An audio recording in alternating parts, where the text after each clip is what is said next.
amasan tunia I ta kapuzan han song don le ko sana kina la se thidinga ka umzin amasan pathin ka thangwa ne he kan neu lai pe 1980 kumin kanau pau khu na pengin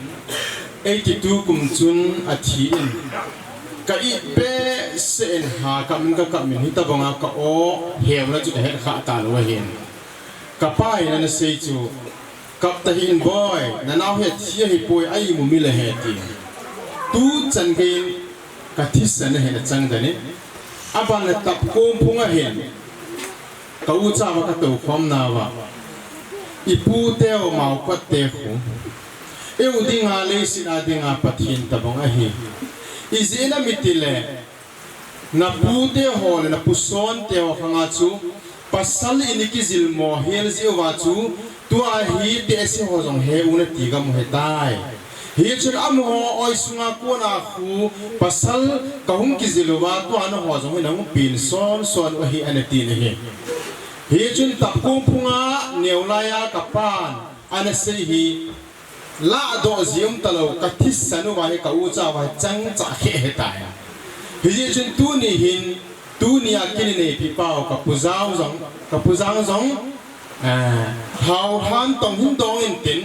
adam lai ka ke holim na hon ho jong chu ka sumil pon aban tieng zong le ka pan ka neu lai tap kong phunga e na sei pi ho chu tu ni in ka pu teo lu ni te mau ko te ki ho ading in leisit adinga ka pathin utapa pathin tina hello pathin tabang kyo adinga luta ne hibe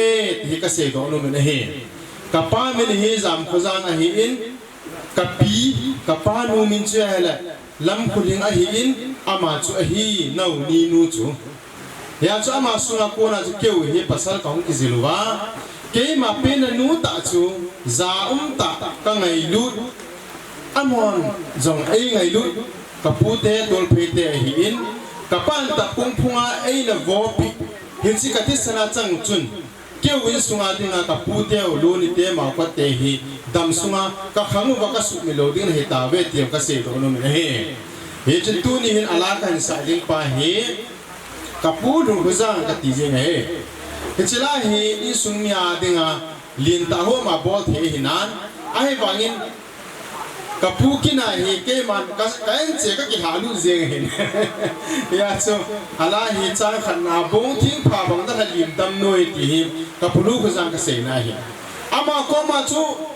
tu chung masang za ma ka jinei chu nga jong hi kapu in na sa dai ha mo na pasal chau ji pa ni ke ke ham ka tu hi ta chung ge pasal pu ta chung lo de je ma ti ya chu adang dang o se lo ma na he na ni nu le na uzam khuzang ati kapa aphan ka gyal do in ama adam na to ka pule te holai pubeni te holai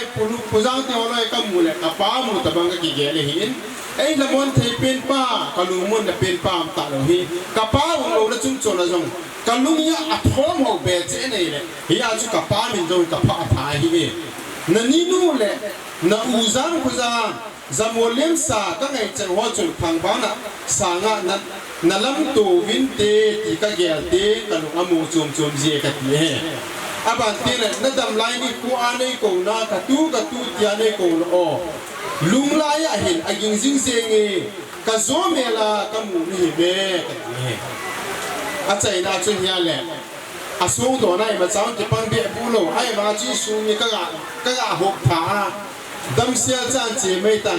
tan na sa mela ka mu jing divin zanum song hi ka hin to pi ui phang ban sanga kon tong hin do mo ka ti e hi chu tu ni sa ta nge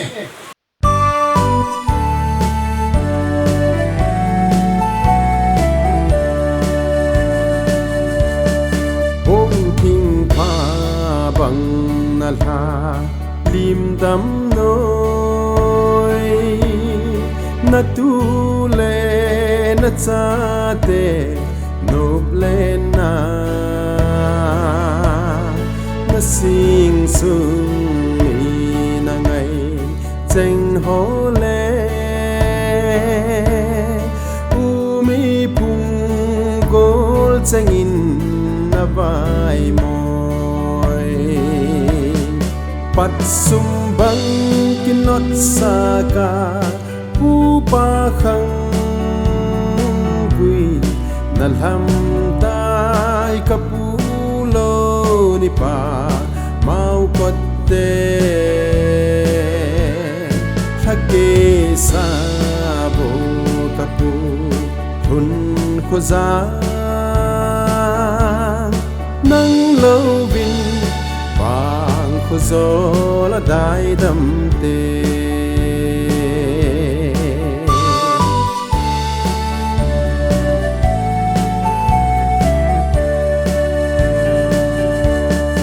nani nu le na u zam khoza zamulem sa ka ngai cheng ho chun thang van sa nga nalam do bin te ti ka gel teng kalung amunge pat sumbang kinot saka upa khang gui nalham tai kapulo ni pa mau kotte thake sabo kapu hun khoza nang lâu vin vàng khozo la dai dam te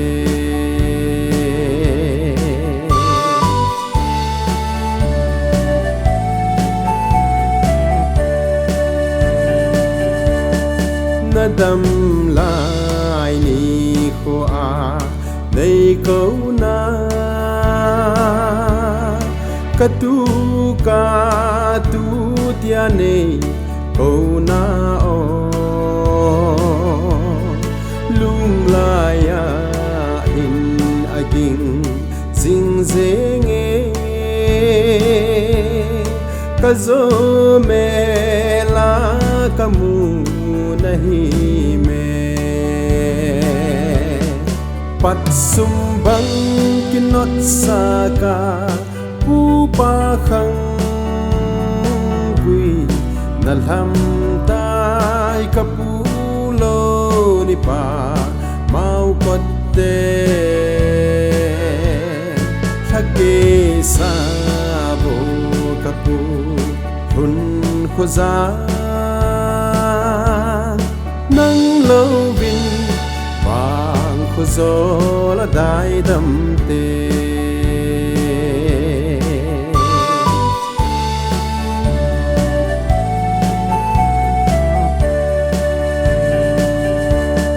dam sel chan che mai tan na sa me la kamu sing di vin giang lum sông hi ka hin do pe ui thang van sang a kon tong hin dong pat sumbang kinot saka upa khang gui nalham tai kapulo ni pa mau kotte thake sabo kapu hun khoza nang lâu vin vàng khozo la dai dam te nang lâu vin khozo la dai dam